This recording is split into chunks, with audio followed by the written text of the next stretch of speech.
ओम नमो भगवते वासुदेवाय।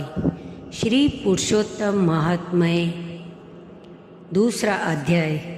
नारद मुनि का भगवान नारायण से परोपकार के लिए प्रश्न करना। सूत जी बोले, हे मुनिगण, राजा परीक्षित ने श्री सुखदेव जी से पवित्र श्रीमद् भागवत की मोक्ष दिलाने वाली परम सुंदर कथा को सुना और मुक्ति प्राप्त कर ली।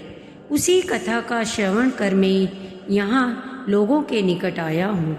यह सुन ऋषि बोले, हे सूत जी, आप अन्य सभी कथाओं को छोड़कर हमें वेद व्यास जी के श्रीमुख से सुनी हुई पवित्र कथा को ही सुनाने की कृपा करें।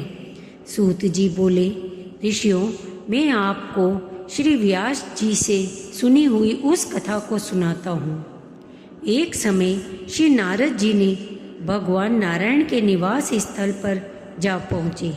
नारद जी ने भगवान नारायण को साष्टांग दंडवत कर देवों के देव नारायण की हाथ जोड़कर स्तुति की और कहा, सरितपते, आप सत्यव्रती हो। आप ही सत्य और सत्य का सार रूप सत्य से उत्पन्न हो। कुटुंब और मोह में फंसे रहने वालों के हित के लिए मुझको कोई ऐसा विचार बतलाइए जिससे मेरा और उन आसक्त प्राणियों का उपकार हो सके। मैं आपके श्रीमुख से श्रवण करने की इच्छा से ब्रह्मलोक से यहाँ आया हूँ। नारद मुनि के वचनों को सुनकर ऋषिपति भगवान ने हंसकर संसार को पावन करने वाली पुण्य कथा कहना प्रारंभ किया। बोले, हे नारद, अब वृंदावन बिहारी श्री कृष्ण की पुण्य कथा को सुनो। मैं तुम्हें भगवान पुरुषोत्तम का अत्यंत अद्भुत महात्म्य सुनाना चाहता हूँ। इसके श्रवण करने से यश, कीर्ति, पुत्र एवं मोक्ष की प्राप्ति होती है।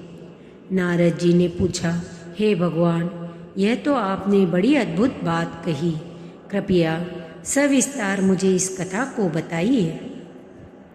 सूत जी कहने लगे कि हे मुनिगण, नारायण भगवान जी के वचन सुनकर घड़ी भर मन को एकाग्र करने के पश्चात पुरुषोत्तम देव के विषय में बतलाने लगे।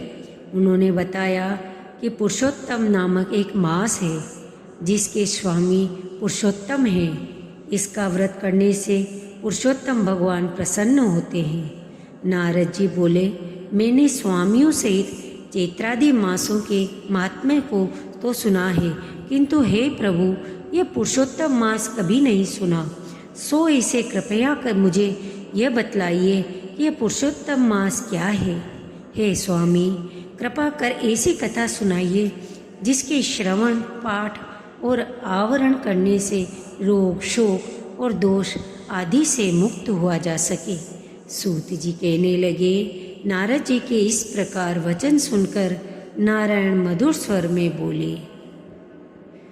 श्री वृहद नारदीय पुरुषोत्तम मास महात्म्य, दूसरा अध्याय समाप्त। धन्यवाद।